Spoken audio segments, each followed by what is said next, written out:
In relationship, it's essential to be able to trust your partner. But there's someone even more important that you have to be able to trust. And that person is you. See how your ability to trust yourself is having an impact on your relationship in this week's episode of Relationship Alive. But first, I'm curious, have you been experimenting at all in your life with the power of gratitude? We've talked about it here on the show, about sharing gratitudes and appreciations with your partner. And lately, I've actually created a simple practice for myself to foster my own attitude of gratitude throughout the day. And although that sounds a little cheesy, it's actually been really helpful. The way I did it is that there are 4 prescribed moments for me. That's, 7 a.m., 10 a.m., 2 p.m., and 8 p.m. Eastern Time, where I just name 2 things that I'm grateful for. And in the spirit of that, I'll just take this moment to mention that I'm grateful for you for listening. And I'm also grateful for your getting the word out about Relationship Alive as you're able. And in this moment, I also want to give a shout out to the following people who have donated over the past week to help keep the lights on here at Relationship Alive headquarters. So Gary, Cynthia, Sarah, Jordan, Stephanie, Lara, and Lita, thank you so much for your generous donations. And if you are finding the podcast to be helpful in your life and would like to support our mission, just visit neilsatin.com/support or text the word support to the number 33444 and follow the instructions. Now, before we dive in, there are a couple free resources that I wanted to let you know about. First, if you're on Facebook, come join the Relationship Alive community. There are more than 2,000 listeners gathered there to create a safe space to talk about your relationships and get support. Along those lines, if you're on Instagram, you can also follow the Relationship Alive official account that we just started. So don't get confused and follow the joker who's pretending to be me, even though I guess imitation is the sincerest form of flattery. Make sure you follow the official account, Relationship Alive official on Instagram.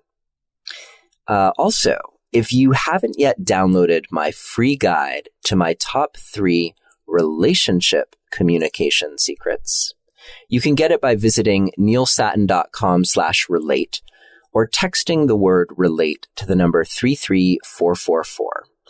These are 3 important ways to shape the way that you communicate so that you can stay connected with the person that you're talking to, no matter how challenging the thing is that you're talking about.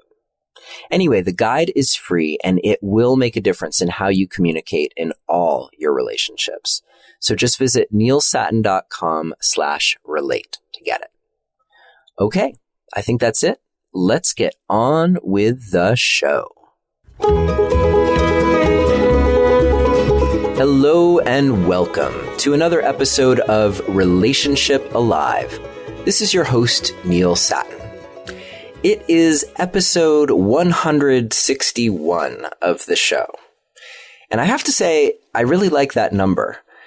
First, it's divisible by 7 and 23, which are 2 prime numbers. And that makes the number almost prime in my book.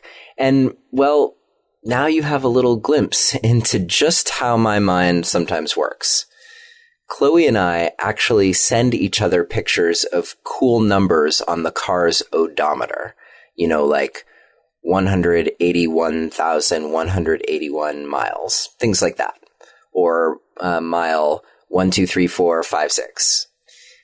If you have quirky things like that that you love in your relationship, drop me a line and let me know. Or let us all know in the Relationship Alive community on Facebook. My email address is Neilius, Neilius, at neilsatin.com. And I love getting email. Just know that I can't promise that I'll be able to write back, as I do get a lot of email. but I will read what you write. And sometimes it's those little, simple, quirky things that make all the difference, right? In having a good day or finding those simple things to appreciate. So let's get right to the heart of the matter, because in effect, this episode can be short and sweet. We talk all the time about how to build trust with your partner and the importance of trust in having a successful relationship, great sex, etc. But on a deeper level, the question of can you trust your partner brings up something else. Two aspects of how you impact the level of trust in your relationship. So this is a chance for you to get really clear on this aspect of how you show up in relationship, because it is having an effect both on you and on your partner. So let's see, there are two main questions. The first question is perhaps the easiest to answer. Are you trustworthy? Do your actions align with your commitments 100%? If not, this isn't a time to beat yourself up. It's simply a time to recognize what's true. You are not completely in your integrity. And if you know that there are ways that you are not completely aligned, then it's time to take responsibility for them.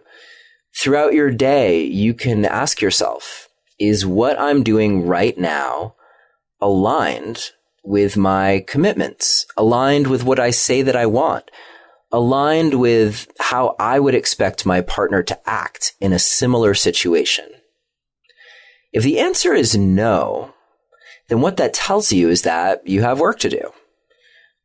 We've talked about projection on the show before, and this is one place where you might find that if you don't entirely trust your partner, in truth, it might be your own actions that aren't trustworthy. If you imagine that your partner might act the way that you're acting and that freaks you out, well, then you're getting super close to solving this aspect of your trust problem.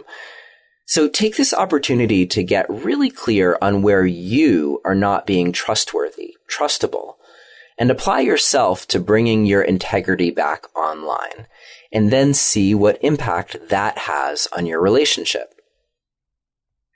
Okay, now on to the next question. And this is where the title of this episode came from. Can you trust you? Can you trust yourself? Now, this reminds me a little bit of our episode with Susan Forward on emotional blackmail. And that was episode 55, in case you were wondering.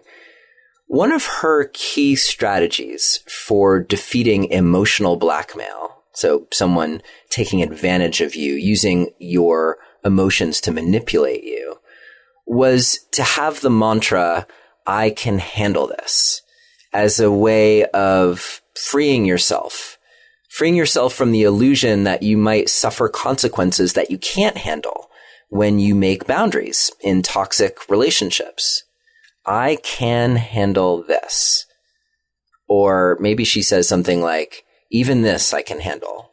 It's something along those lines. You'll have to listen to episode 55 to hear exactly what she says. But that's what I mean by can you trust you? Can you trust that no matter what happens, you have got you? You've got your own back.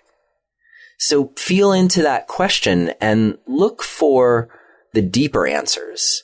So not a superficial like, yeah, of course, I'm okay no matter what happens.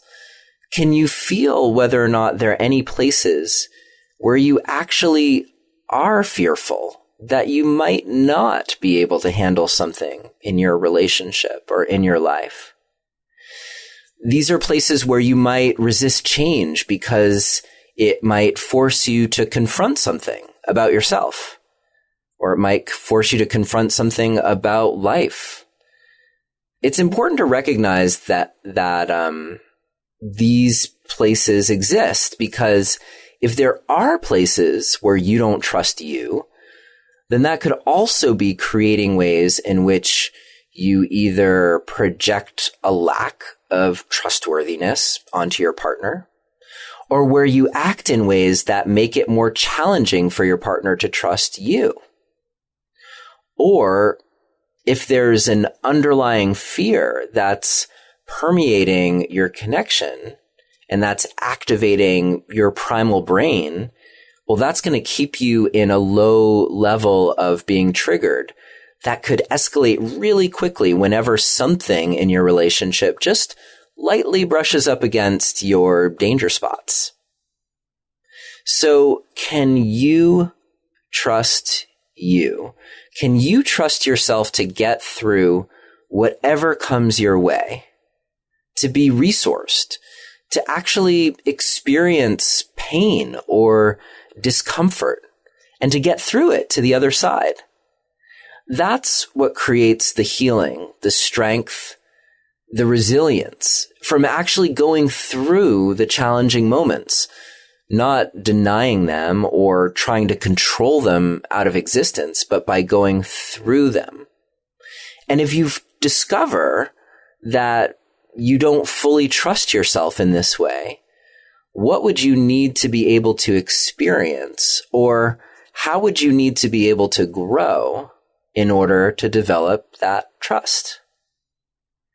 So I suggest that you take a moment after you listen to this episode, because I'm going to wind down here very soon.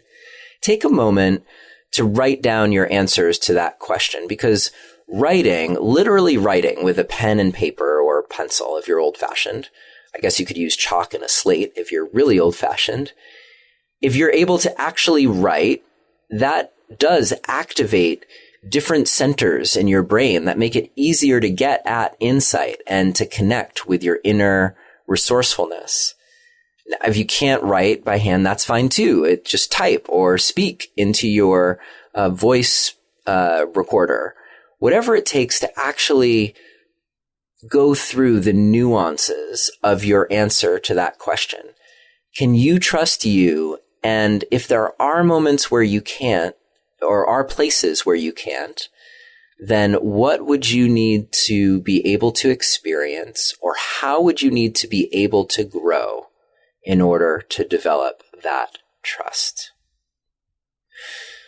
Once you can trust yourself, you'll discover that the whole world becomes at least a little bit brighter, a little bit less scary. And just maybe you'll discover that you can engage with your partner in a way that allows you to be more in the moment, more playful, more excited, more exciting. Can you trust you? And if there are places where you can't, what would it take for you to build that trust in yourself?